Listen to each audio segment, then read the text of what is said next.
आपण पाहत आहात जनसंवाद लाईव्ह न्यूज, निपक्ष बातम्या, निस्वार्थ भूमिका. फड सांभाळ तुऱ्याला ग आला, ऊस तोडणीसाठी टोळ्यांची मनमानी, उत्पादक मात्र चिंतेत.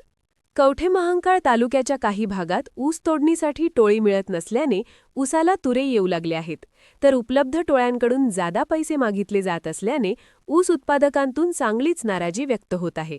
कवठेमहांकाळ तालुक्यातील पश्चिम भागात विशेषतः शिरढोण, मळणगावण, कुचीदेशिंग, बनेवाडी, मोरगाव, बोरगाव, अलकुड एम या भागात मोठ्या प्रमाणावर ऊस लागवडीचे क्षेत्र आहे. यातील काही ऊस सांगलीच्या वसंतदादा शेतकरी सहकारी साखर कारखान्या तर काही मिरजेच्या मोहनराव शिंदे व केम्प वाड कारखान्याकडे नोंद केलेला आहे. मात्र ऊसाची मुदत संपून गेली तरी या कारखान्यांनी ऊस तोडणीसाठी मजुरांच्या टोळ्या दिलेल्या नाहीत, तर काही मजूर टोळ्या या परिसरात दाखल झाले असल्या तरी ऊस क्षेत्राच्या मानाने या टोळ्या चांगल्याच अपुऱ्या ठरत आहेत. या ऊस तोडणी मजुरांनी अगोदर आपलाच ऊस तोडावा यासाठी ऊस उत्पादक शेतकरी त्या टोळी प्रमुखाची मोठी मनधरणी करत असल्याचे दिसून येत आहे.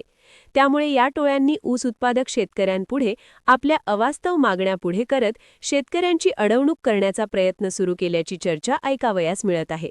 यामध्ये प्रामुख्याने पैसे, मांसाहारी जेवण आणि मादक पेये आदींचा समावेश आहे. ऊस तोडणी मजुरांच्या या मागण्या ऊस उत्पादकांना न पटणाऱ्या व अवास्तव असल्याने ऊस उत्पादक त्या पूर्ण करण्यासाठी तयार नाहीत. जे उत्पादक तयार होत नाहीत त्यांचा ऊस तोडला जात नाही. अशा ऊसांना तुरे आले आहेत आणि तुरे आलेल्या ऊसाचे वजन व रिकव्हरी कमी होत आहे. त्यामुळे कारखानेवालेही असा ऊस नेण्यासाठी फारसे राजी होत नाहीत. पर्यायाने ऊस उत्पादकांचेच नुकसान होत आहे.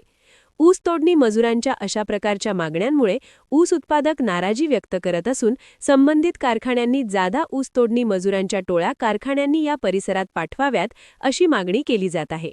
सध्या कवठेमहांकाळ तालुक्याच्या बऱ्याच भागात टेंभू म्हैसाळ जलसिंचन योजनेचे पाणी फिरले आहे. त्यामुळे ऊस लागवडीचे क्षेत्रही वाढले आहे. आज ते एक उदरनिर्वाहाचे साधन बनले आहे. सध्या ऊस परिपक्व होऊन पुढे गेला आहे. त्यामुळे सर्रास ऊसास तुरे आले आहेत. त्यामुळे उत्पादन घटण्याची भीती वाटत आहे.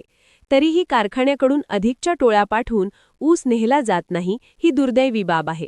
त्यामुळे शेतकऱ्यांचे नुकसान होत आहे. तेव्हा लवकरच ऊस तोडणी होणे गरजेचे आहे. जनसंवाद लाईव्ह न्यूजसाठी मुख्य संपादक चंद्रकांत जगताप, कवठेमहांकाळ. जनसंवाद लाईव्ह न्यूज चॅनलला लाईक करा, शेअर करा आणि सबस्क्राईब करा.